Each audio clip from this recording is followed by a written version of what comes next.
মেয়ের চিঠি। তোমায় একটা চিঠি লিখছি বাবা।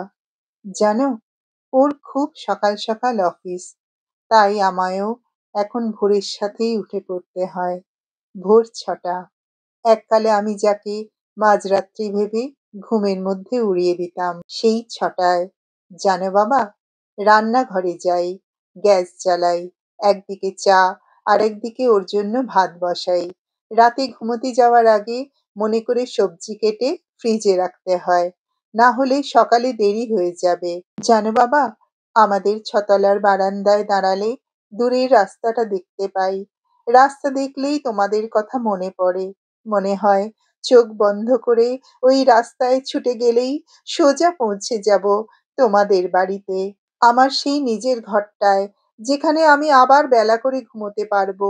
তুমি আর মা 11 বার ডাকবে, আর আমি 12 বার পাশ ফিরে চাদর টেনে নেব। সেটাই আমার যেন মাঝরাত্রি ছিল। জানো বাবা, কতদিন ভালো করে রাতে ঘুমোইনি। মেয়েদের বিয়ে হয়ে গেলে ভোরের আগেই ভোর হয়ে যায়। আর তুমি, তুমি বোধহয় এখনো দেরি করে ওঠো।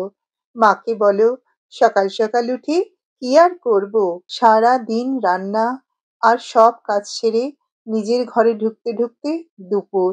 ওকে ফোন করি, খেয়েছো? উত্তরে শুধু অনেক কাজ, পরে কথা হবে। আমি ফোন রেখে আবার বারান্দায় দাঁড়াই। নিচে দেখি ছোট ছোট বাচ্চারা স্কুল থেকে ফিরছে। কারো হাতে চিপস, কারোর গলায় আই কার্ড, কারোর সাদা জামায় কাদার দাগ।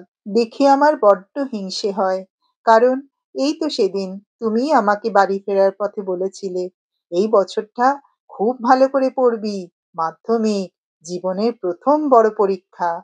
কেন বলেছিলে বাবা? সবচেয়ে বড় পরীক্ষা তো ছিল সেদিন, যেদিন পাশের বাড়ির ফুলপিসি মায়ের আঁচলে চাল ছুঁড়ে ঋণ মেটাতে বলেছিল। তোমার মনে আছে বাবা, স্কুলে গানে প্রথম হওয়ার দিন বড়দি মাথায় হাত রেখে বলেছিলেন অনেক দূর যাবে। আমি গিয়েছি বাবা, কিন্তু এত দূরে, যেখানে তোমাদের মুখ রোজ একবারও দেখতে পাই না। সন্ধেবেলা একা একাই মনের ভুলে ২-৪ লাইন লিখে ফেলি। শাশুড়ি মা হাসেন, ভালোই তো হচ্ছে, করো। তারপর মনে করিয়ে দেন, রাতের রুটি তরকারি ওর জামা আয়রন সবই বাকি। লজ্জায় হাত কাঁপে। ময়দা মাখতে মাখতে ভাবি, মেয়েদের বিয়ে হলে জ্ঞান থাকে, কিন্তু কবিতা থাকে না। যদি যোগ্যতাও থাকে, তবে নিজের জন্যে সময় থাকে না। মাঝে মাঝে দুপুরে আলমারি খুলে বিয়ের শাড়িগুলোতে হাত বুলোই, গয়নার বাক্স খুলে দেখি, আবার বন্ধ করে রাখি। মনে পড়ে এই গয়নাগুলোর জন্যই কতদিন তুমি অক্লান্ত পরিশ্রম করে বাড়ি ফিরতে। তোমার শখ, মায়ের আহ্লাদ, সবই যেন জাদুর মতো মিলিয়ে যেত, শুধু আমাকে সুখী করবার জন্য। জানো বাবা, একটা কথা কখনো তোমায় বলা হয়নি। যখন প্রথম চাকরি পেলাম, বিয়ের কথাবার্তা এগোচ্ছে, সেই সময় অফিস থেকে ফেরার পথে পৃথিবীতে তোমার বয়সী প্রতিটা পুরুষকেই কেমন যেন বাবা বলে মনে হতো। কেউ রিকশায় 2 টাকা বেশি নিলেও রাগ হতো না।